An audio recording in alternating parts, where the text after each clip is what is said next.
So eto na nga po mga idol, Casimero Cuadro Alas naghahanda na dahil magkakaroon na ng rescheduled date ang magiging laban nila nitong si Luis Nery. Alamin din natin mga kaibigan yung balita ngayon, nasabi na tuloy daw po yung laban ni Casimero at ni Luis Nery, which is hindi naman totoo.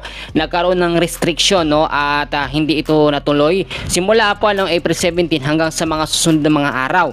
Wala pa nakukuhang update. Alamin po natin lahat ng mga detalye. So alam naman natin mga kaibigan na dapat ngayon pong araw na ito ang laban ni Casimero at ito nga pong si Luis Nery. Matagal itong pinaghandaan ni Alas mga kaibigan. Matagal na rin nakuha ni Casimero ang tamang timbang para po sa magiging laban nila. 122 pounds, which is hindi pa nga umabot sa 122 pounds po mga kaibigan si Casimero.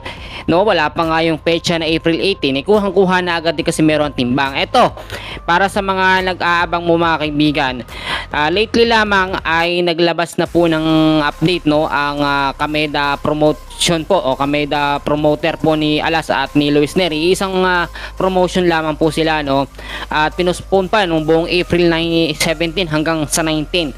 Wala talagang fight schedule pa na inilalabas dahil po sa international instability at travel logistical issues. Yung gera yan, alam naman natin yan, lahat naman tayo apektado niyan. At ito pa mga kaibigan, kailan nga ba yung reschedule date na magiging laban ni Alas at ni Luis Nery?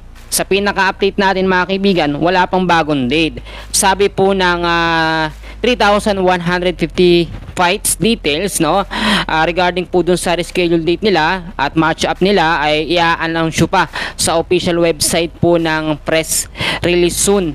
At ito po ay ilalabas ng Kameda Promotion. So aabangan natin yan mga idol.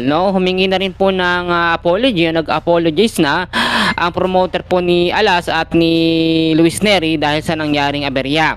Yung paglalabanan nila mga kaibigan, junior featherweight, super bantamweight, WBA gold title. Kapag nanalo si Alas dito mga kaibigan, mapapasama na siya sa world title, mapapasama na siya o isa na siya sa hahawak ng world title po, At ito, 12 rounds po yung magiging laban nila and hopefully nga makaabot ng 12 rounds si Luis Nery dahil kay Casimero, kampante tayo. Kita nyo naman yung ginagawa niyang pag-iensayo.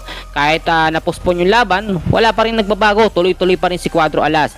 At sa pinaka-recent ay pinaka-updated natin na stat po ng dalawang boksingero nito. Kung makikita nyo, si Casimero meron 35 wins, may 5 talo, 24 doon ay KOs.